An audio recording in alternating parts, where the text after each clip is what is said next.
I moved in on a Monday. The movers were late, naturally. A few boxes got dinged, and one of the legs on my coffee table cracked when they wedged it through the too narrow front door. But I didn't care, not really. I'd signed the lease 3 days earlier, handed over the deposit, and had spent the last 48 hours telling myself I needed this new start, this clean break. The house was older than I expected. Photos on the listing made it look modern, even sleek. But up close, the paint around the windowsills was flaking, and the floorboards in the hallway whispered beneath your feet. The landlord said it had character. I wasn't in the mood to argue. It was a 2-bedroom place, more than I needed, honestly. Just me and my boxes of books, an old mattress, a couple pots and pans. No pets. No roommates. No one to fill the silence but me. And the silence was thick. Heavier than I'd imagined. Not oppressive, exactly. But it lingered. I kept all the windows open that first day. Not for the light, though it poured in, but because the air inside felt stale, like a room sealed too long. I remember pausing halfway through unpacking my dishes and thinking, it smells like dust and soap. Not like someone lived here recently, but like someone wanted to hide that they did. The closet in the master bedroom was bigger than I remembered from the tour. I flicked on the light and stared inside. Empty, of course. Beige carpet, single shelf above a brass rod. I stepped inside, just to see if it would creak, or groan like the hallway did. It didn't. That night I barely slept. New house anxiety, I guess. Every groan of the walls, every gust of wind against the siding made me jolt. Around 3 a.m., I got up, opened the fridge, stared at the glowing interior like it might hold answers. I ended up drinking warm tap water from a cracked mug and standing barefoot in the kitchen until the sun pushed a gray smear into the sky. It didn't feel like home yet. But they say it takes time, right? 3 days in, I found the sweater. It was just after work.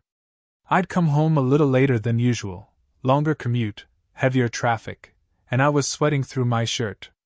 I tossed my keys onto the kitchen counter, kicked off my shoes, and headed for the bedroom to change. The closet door was slightly ajar. I didn't remember leaving it that way.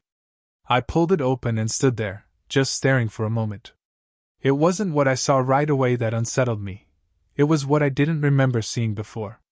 A dark green sweater was hanging there on the left side of the rod. Thick-knit, heavy-looking, with a high collar and a faded patch near the hem.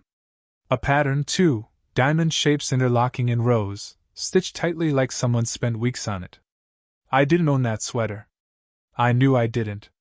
I've never worn anything like that, not even ironically. Not my color, not my style.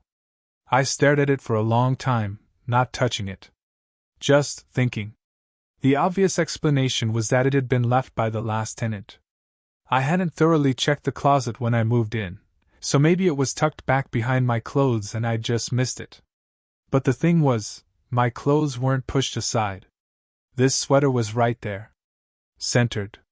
Hanging straight. Too neatly. I finally reached out and touched it. It was warm. Not just room temperature, warm. Like it had just been worn and taken off minutes ago. There was a scent, too. Not musty or old. Something sharp. Cedarwood, maybe? And soap. Clean soap. The kind of smell that shouldn't be clinging to something that's been forgotten in a closet. I didn't say anything. I just took it off the hanger, folded it carefully, and put it in a cardboard box I hadn't unpacked yet. Then I shut the box and shoved it deep into the hall closet behind the vacuum. Out of sight. I remember muttering under my breath as I shut the door. Not mine! The sweater stayed in the back of my mind for a few days. I didn't go near the box. Didn't even open the hall closet where I'd shoved it.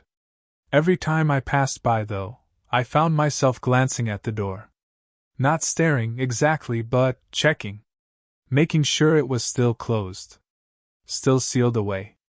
By Friday night, I'd convinced myself I'd overreacted. It was just a leftover piece of clothing. Maybe the landlord had rushed the turnover, didn't check all the corners. That's all. No big deal. I had better things to worry about, like the mountain of unopened boxes still sitting in the dining room, and the fact that the faucet in the bathroom kept dripping no matter how hard I turned it. Around midnight I couldn't sleep, so I started unpacking a few more things, books mostly. Set up a shelf in the living room and filled it halfway. It felt productive, like I was finally making this place mine. At some point, I went to the bedroom to grab another box, and that's when I noticed the closet door again. It was open. Just a few inches. Same as before. Now look, I knew I had closed it. I remember doing it that morning when I left for work. I have a habit of closing doors behind me. Always have. Open doors at night feel wrong, like invitations. But there it was. Slightly ajar, just wide enough for a hand to slip through. I didn't move for a moment. Just stood there at the threshold, heart ticking a little faster. Then I shook it off. Draft, maybe? The floor creaked in places, could have shifted. Or maybe I hadn't latched it fully. Simple. I stepped forward, placed my palm on the edge of the door, and slowly swung it open. There was nothing inside. My shirts, my jackets. A pair of jeans slumped over a hanger. Shoes on the floor. Nothing new. Nothing out of place. Except. I paused, then crouched down. One of the shoes, the laces were tied. Neatly. A perfect loop. I never tie my shoes like that when I'm not wearing them. I always toss them in loose. I stood up slowly, shut the door, and backed out of the room. I slept on the couch that night. I told myself it was stress. The move, the job, the unfamiliar space, just stress. That's what I kept repeating the next morning as I made coffee and tried not to look at the hallway closet. I hadn't opened it again. I didn't want to see if the box had been disturbed. I even laughed at myself a little. You're jumping at shadows, man. By Sunday afternoon, I decided to do a full sweep of the bedroom closet, just to be sure. Just to clear my head. I pulled everything out, one piece at a time. Folded shirts. Empty hangers. A pair of boots I hadn't worn in months. A storage bin full of tangled cords. Normal stuff. My stuff. Except, something wasn't normal. A jacket hung at the far right end of the rod. Brown leather, worn smooth around the elbows. It looked expensive, tailored, and aged in a way that made it seem loved. I didn't recognize it at first. I even checked the label. There wasn't one. I stared at the thing for a long time. Tried to convince myself it was mine, that maybe I'd bought it years ago and forgot. But it didn't fit the way I dress. And I never buy leather. It was out of place. Too out of place. And when I lifted the sleeve, I noticed something small, something that made my scalp tighten. The left cuff was damp. Not soaked. Not stained. Just damp. Fresh. Like it had brushed against something wet. I checked the rod, the shelf above, even the ceiling. No leak. No water damage. Nothing nearby that could have done that. That's when I realized something else. The shoes. There were now 3 pairs on the closet floor. 2 were mine. The third? Black sneakers. Big. Wide-soled. Scuffed along the toes. Laced perfectly. And I swear, they weren't there last time. My hands were shaking when I backed out of the closet. I didn't touch anything else. I just shut the door slowly, quietly, and sat on the edge of the bed for what must have been an hour. The silence felt different now. Not empty, but waiting. That night I broke. I couldn't pretend anymore. Couldn't keep brushing things off or chalking them up to memory lapses. I needed proof, needed to see it, hold it, make it real. Because if I didn't, I was going to start thinking it was me. That I was unraveling. So I went to the hallway closet. The one where I'd stashed the green sweater. It was late, past midnight. The air in the house felt heavier than usual.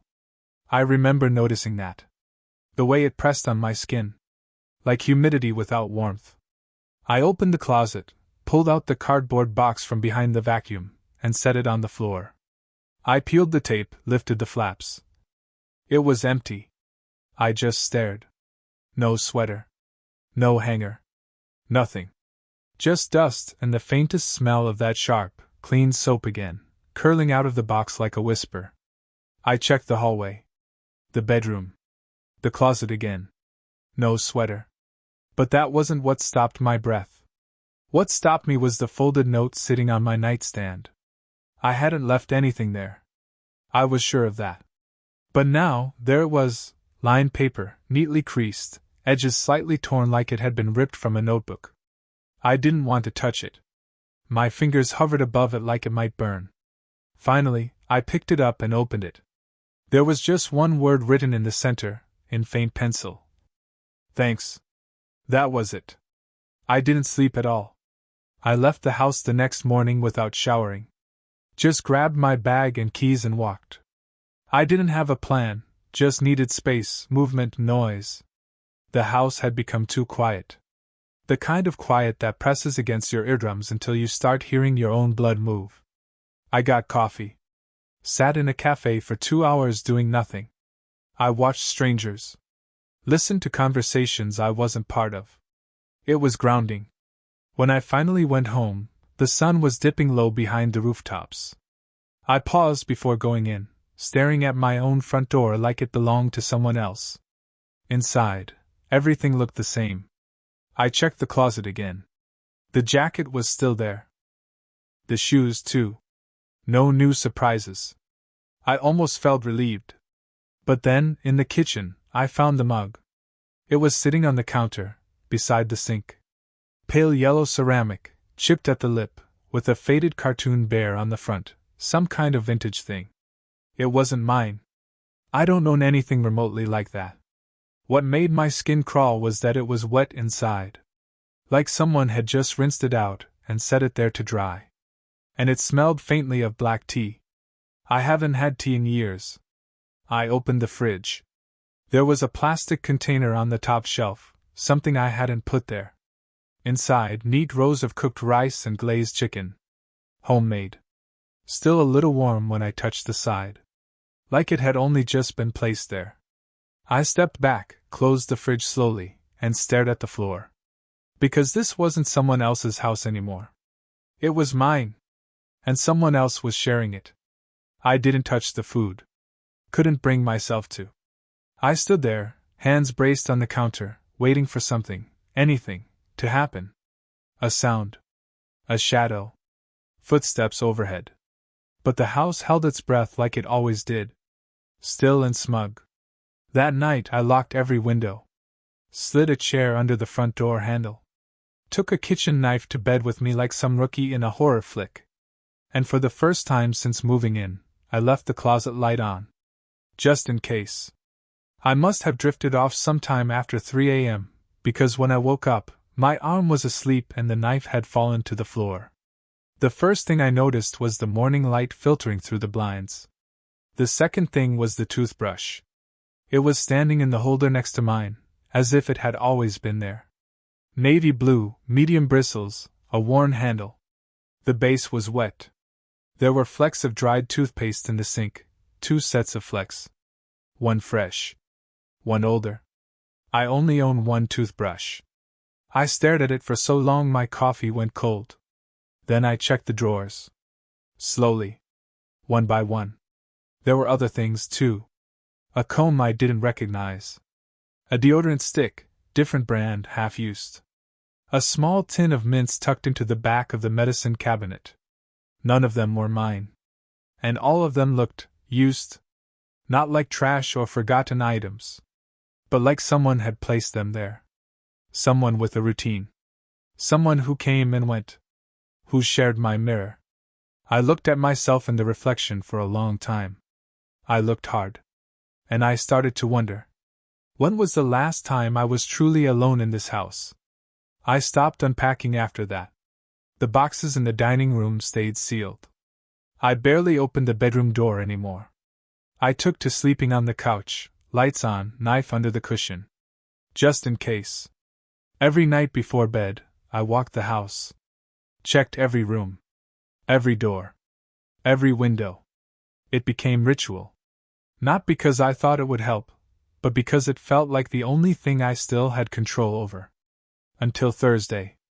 I came home from work and knew something had changed the second I stepped inside.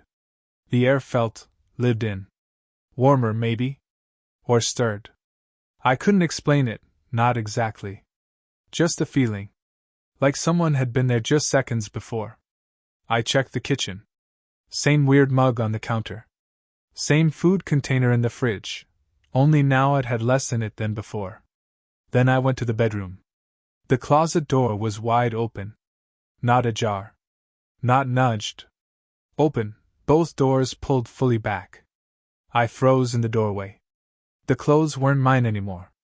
Well, some were. A few shirts. A jacket I recognized. But the rest. I'd never seen them. A pair of dark jeans. A beige windbreaker. A clean white t-shirt, still creased like it had been folded by hand. And all hung with care. Lined up next to mine. As if we were roommates. The black sneakers were gone. Instead, there were boots now. Mud still crusted in the treads. I didn't touch anything. I just stepped back, closed the bedroom door behind me, and sat on the floor of the hallway. That's when it really hit me. Whoever this is, they're not just visiting. They're living here. And they're not hiding. That night, I couldn't bring myself to sleep at all. I sat in the living room with all the lights on, my phone clutched in both hands. I thought about calling someone, a friend, my brother, even the landlord. But what would I say? Hi, I think there's someone living in my house, but I haven't seen them yet. Just their stuff. Oh, and their dinner's in my fridge. I'd sound insane. I kept listening. That's what the whole night became, just me, listening. The house creaked, yes, but it always creaked. The fridge hummed. Pipes moaned when the water heater kicked in. But now every sound had weight. Direction. Somewhere past 2 a.m., I turned off the TV. It felt wrong to have voices in the room that weren't mine. I sat in silence, staring down the hallway. And then I heard it. Breathing. Not mine. It was faint, almost too faint, but steady. A slow, measured inhale, pause, then exhale. Somewhere behind the walls. Not in the closet. Inside the walls? I stood slowly, straining to follow it, and the air felt charged, like static just before a thunderstorm. I pressed my ear to the bedroom wall, right next to the closet. The drywall was cold. My breath fogged slightly against it. The breathing stopped. I waited. Then soft. So soft I almost missed it, a shift. A single sound of weight redistributing. Something or someone pulling away, deeper into the dark behind the structure of my home. That was the first time I whispered out loud, not to myself, but to whoever was listening. Why are you here? The silence that followed wasn't empty. It was expectant. I stayed home from work the next day. Called in sick with a made-up excuse, though I barely spoke above a whisper. My voice sounded foreign to me, thin, uncertain. Like I'd aged 10 years overnight. I didn't do anything. Didn't clean. Didn't eat. I just waited. Sat in the kitchen with my back to the wall, watching the hallway, the doors, the corners of rooms like they might sprout limbs. Around noon, I stood up and walked a slow circuit of the house. Again. Same pattern. Like always. I'd started leaving tape over drawers and cabinets. Tiny strips I could check later to see if anything had been opened. I'd placed a paperclip on top of the closet door, balanced so delicately that the slightest bump would send it clattering to the floor. Everything was exactly as I left it. Until I opened the fridge. The food container was gone. Completely. I hadn't touched it. I checked the trash, nothing. Sink dry. No sign of washing or rinsing.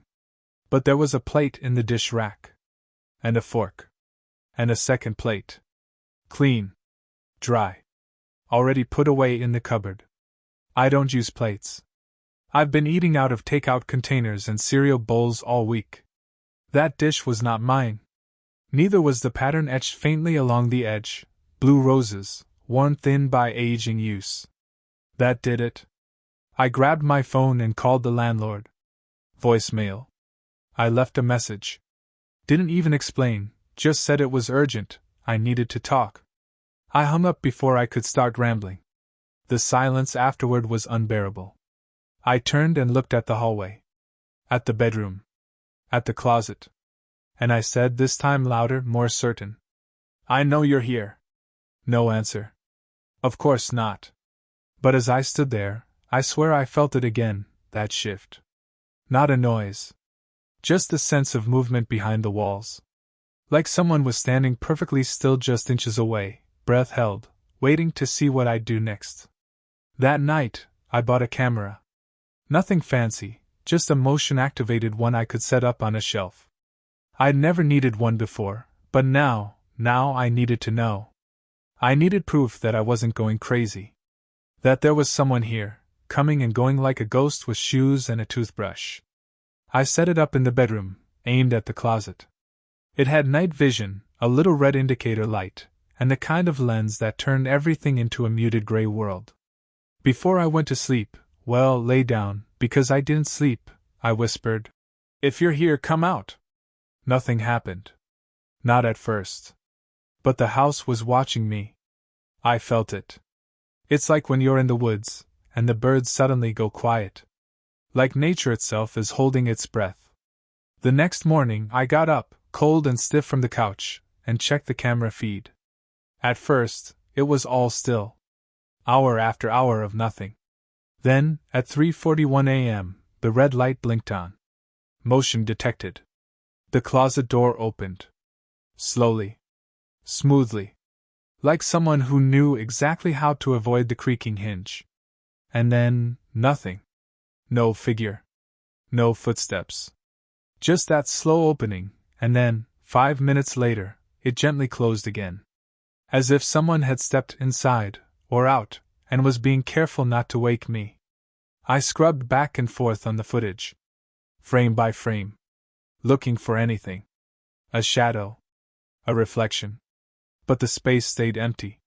It was like the closet had exhaled. Like it breathed. I sat there watching that same 5 minutes on loop for nearly an hour, feeling like something inside me was sinking, dragging down into cold water. Because now I had proof. And somehow, that made it worse. I didn't go to work again. I couldn't. How could I sit in an office pretending everything was normal when my house wasn't? Instead, I made a list. I wrote down every object I knew wasn't mine. Everything that had appeared, shifted, or disappeared. The sweater. The jacket. The shoes. The toothbrush. The food. The tea mug. The second plate. The damp cuff. The closet rearrangements. The breathing. I filled 3 pages. Tight handwriting. No skipped lines. And when I stepped back and looked at it all laid out like that, a sick thought wormed its way into my brain. They're not trying to scare me. They're nesting. Like a roommate who's polite but private. Someone who cleans up, doesn't talk much, but quietly invades every corner of your life until you forget what it was like before them. I stood in the hallway, staring at the closet door, and I started to feel something new, something beyond fear. Resentment. This was my house. My lease. My name on the mail. I paid the rent. I vacuumed the floors. I drank coffee in the morning with the windows open and hated the way the bedroom creaked at night. That was mine. So I made a decision. I was going to wait. Sit in the bedroom. In the dark. Camera off. Lights out. And I was going to wait until they came out. Not to hurt them. Not even to scream. I just wanted to look them in the eyes and ask, "Why do you think you belong here?" I waited until after midnight. I turned off every light. Shut the blinds. Sat cross-legged on the far side of the bed, back against the wall, kitchen knife resting across my lap, not because I intended to use it, but because it gave me something solid to hold. I'd left the closet door open this time. Wide open. An invitation. The room was dark, but not pitch black. Light from the street filtered in thin slats through the blinds, striping the floor in dull silver. The kind of light that plays tricks on your eyes. I didn't move. Didn't blink much. Just waited. The house shifted like it always did, timid pops in the wood, wind brushing along the siding, the occasional hum of the fridge. But there was something beneath all that. A hush. Like the house knew I was awake. At 2:03 a.m. I heard it. A soft click. Metal on wood. The sound of a hanger shifting on the rod. Not much. Just one. I held my breath. Then another. Click. A sleeve brushed the edge of the open door. I saw it. Just for a moment. Like something had leaned forward, passed just barely into view. I gripped the knife harder, and the metal bit cold into my palm. Then nothing. No footsteps. No movement. Just that feeling again. Like the air had changed shape around me. And suddenly I realized, I was no longer sure if I was watching them, or if they were watching me. Like I was the intruder. Like I was the one sitting in someone else's room. I didn't sleep. When the sun finally crept in, weak and pale, I left the bedroom and went straight to the landlord's office. No appointment. I just showed up, eyes red, hands shaking. He looked surprised to see me. I asked him, flat out, "Has anyone else ever complained about that house?" He blinked, shuffled some papers, said something vague like, "You know how old places are. Noisy pipes, weird wiring." I cut him off. "No. Not noises. Has anyone said things were missing? Or moving?" His expression didn't change. But he stopped shuffling. There was a pause. One of those dense silences where you can feel a lie building. Finally, he said, "Well, the last tenant moved out early. Didn't say much. Just packed up and left. Did they leave anything behind?" He hesitated. Then shrugged. "Some stuff in the closet, I think. I tossed most of it." "What kind of stuff?" "I don't know. Clothes. A box, maybe. Some old shoes." My throat went dry. Then he added, almost offhand, "Funny thing, she asked me if someone else had a key. Swore someone was living there when she wasn't home." I just stared at him. She. The toothbrush. The food. The sweater. The intruder isn't a man. Or if they are, they weren't always.